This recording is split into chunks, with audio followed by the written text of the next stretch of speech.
Let's explore the culture of the Himba, a fascinating ethnic group living in the southwest of Africa, specifically between Zambia and Botswana. The Himba are known for their unique practices and traditions that stand out even on a continent as diverse as Africa. They are nomadic, adapted to life in arid lands, facing extreme challenges that shape their way of life. One of their most notable features is their use of mud and dung in building their homes, a technique that reflects a deep connection to the land. Water is a scarce resource, so instead of washing with it, they use cow fat and aromatic herbs to keep their skin hydrated and protected. This gives them a distinctive appearance and symbolizes beauty within their culture. Polygamy is common among the Himba, and having multiple wives is seen as a sign of prestige and strength.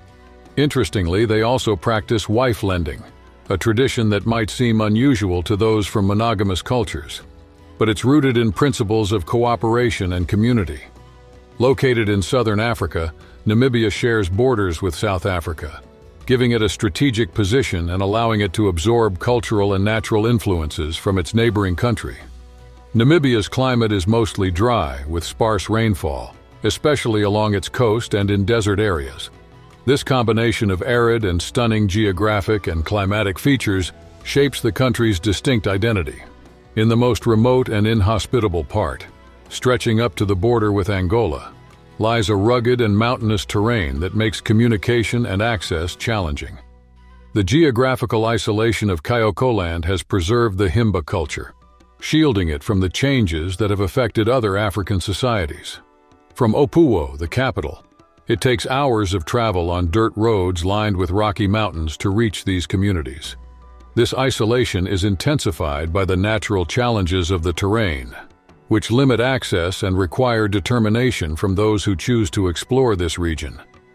The geographical isolation of the Himba community in northwest Namibia plays a dual role in their society.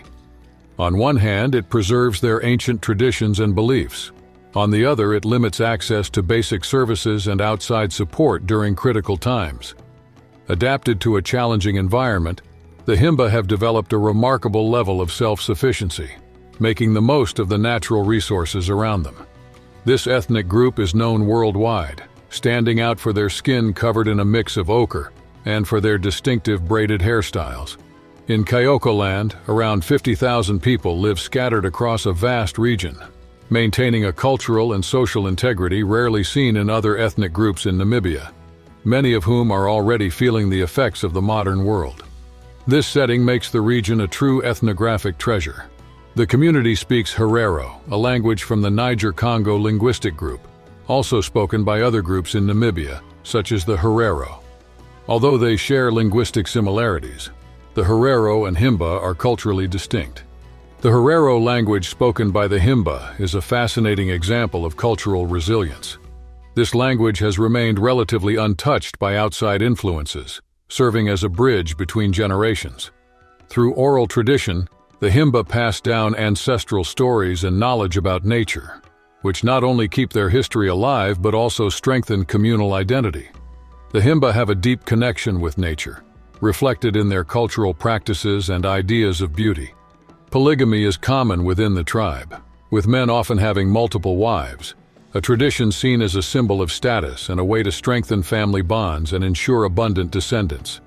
A particularly unique practice is wife-lending, a gesture of hospitality and trust where a man may offer his wife to a guest during their stay. The Himba, an intriguing ethnic group from Kyokoland, have a housing construction method that sparks a lot of interest. They use a clever technique adapted to the dry environment they live in, building homes out of a mix of dung and mud. This method not only effectively protects against harsh climate conditions like extreme heat and sandstorms, but is also passed down from generation to generation, reinforcing the group's cultural identity. The structures are built with a wooden frame, onto which layers of mud and dung are applied. Once dried in the sun, these layers are carefully polished until smooth, efficiently reflecting sunlight, and giving the houses a uniform and distinctive finish. This practice, though it may seem unusual to outsiders, stands out as a smart and sustainable response to the environmental challenges the Himba face. The way the Himba build their homes not only shows a deep understanding of the harsh climate conditions in their region, but also reflects their ability to adapt seamlessly to Namibia's hostile desert environment. Using natural materials rich in nutrients and with excellent insulating properties, they manage to keep the interiors pleasantly cool during the day and comfortably warm at night, which is essential for handling the large daily temperature swings. Beyond practicality, these homes are genuine expressions of culture and art. Himba women decorate the houses with intricate designs, making each home unique and a source of family pride. These decorations are more than just ornaments. They are manifestations of the Himba people's creativity and community spirit. And another remarkable aspect of Himba life is their adaptation to the arid conditions of their land, which includes highly efficient water conservation practices. For example, they traditionally avoid water baths to save this scarce resource, prioritizing it for what they see as more essential needs. This lifestyle highlights both their resilience and their deep connection to the natural environment. The Himba, a people living under challenging conditions, have adopted a unique practice to maintain hygiene without using water. They use smoke as a cleaning method, burning fat and standing over the embers so the smoke can penetrate their skin and clothing. This method not only cleanses them but also creates a natural barrier against insects and holds deep spiritual significance in their culture. On the other hand, the Simba, known for their beauty and ancestral traditions, place great value on aesthetics in their society. Women in the group are often adorned with intricate jewelry made from metals and shells, which serve as more than just ornaments. They are expressions of cultural identity and belonging. The number of anklets a woman wears is a visual indicator of her age and social status, symbolizing the rich cultural heritage of this African people. In this society, young girls celebrate an important milestone, their first menstruation, by wearing metal belts, a symbol of their transition into puberty. These adornments are more than just decorative. They capture essential aspects of community and cultural life. Among the various traditions of this community, one that stands out is the practice of wife-lending. Though controversial, this tradition is considered a gesture of hospitality and a reflection of the close bonds within the community. By offering his wife to a visitor, a man demonstrates trust and respect, highlighting the importance they place on interpersonal relationships. The act of a man lending his wife to visitors isn't seen as a loss of status, but as a gesture of trust and generosity that strengthens bonds and can positively influence tribal negotiations and policies. The lent wife is to be treated with respect and dignity, and her participation is voluntary, reflecting her consent and autonomy within the tribe. This practice not only underscores respect for women, but also enhances the social standing of those involved. Though this tradition may seem controversial, it's a respected part of decision-making within the community, emphasizing the importance of women's autonomy and personal choices. Now think about it. Would you consider spending a night following these customs? How about adapting to alternative hygiene practices like avoiding water use? Take a moment to reflect and share your thoughts in the comments. We'd love to hear what you think. In Himba culture, women hold significant influence and power, despite a traditionally patriarchal context. Practices like wife-lending, often seen as controversial from a Western perspective, are actually expressions of female autonomy and a testament to the deep-rooted trust and hospitality in Himba society. Women here not only play active roles in important decisions, but are also respected and influential voices. Himba women are also known for their unique aesthetic, enhanced by the use of ajus, a red cream made from butter that protects them from the sun and insects. This ointment not only supports their health and well-being, but is also a key component of their distinctive beauty, accented with ornaments rich in cultural meaning.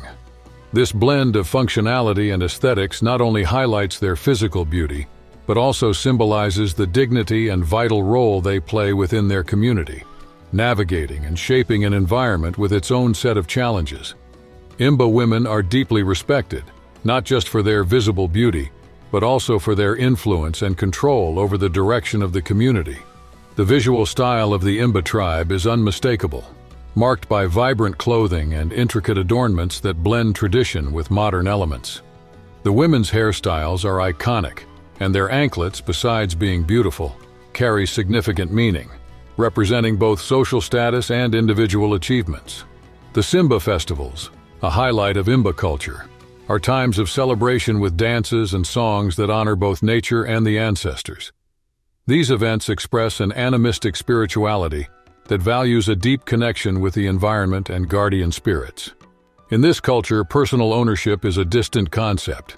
Instead, there is a strong emphasis on sharing and harmonious coexistence with nature and among community members. The Inva, a community deeply rooted in tradition, hold the wisdom and teachings of their ancestors in high regard, reflected in their rituals and everyday practices. Life among the Inva is unique and structured, with homes made of mud and dung, perfectly suited for the region's hot climate. Interestingly, instead of bathing with water, as is common in many cultures, they use a distinctive hygiene technique involving smoke. Marriage and social relationships also follow unique customs, emphasizing a complex network of alliances and a high regard for women within the community. Women in particular play a crucial role, mastering traditional skills and keeping ancestral values and practices alive. While formal education might be limited by Western standards, practical learning is highly valued and respected.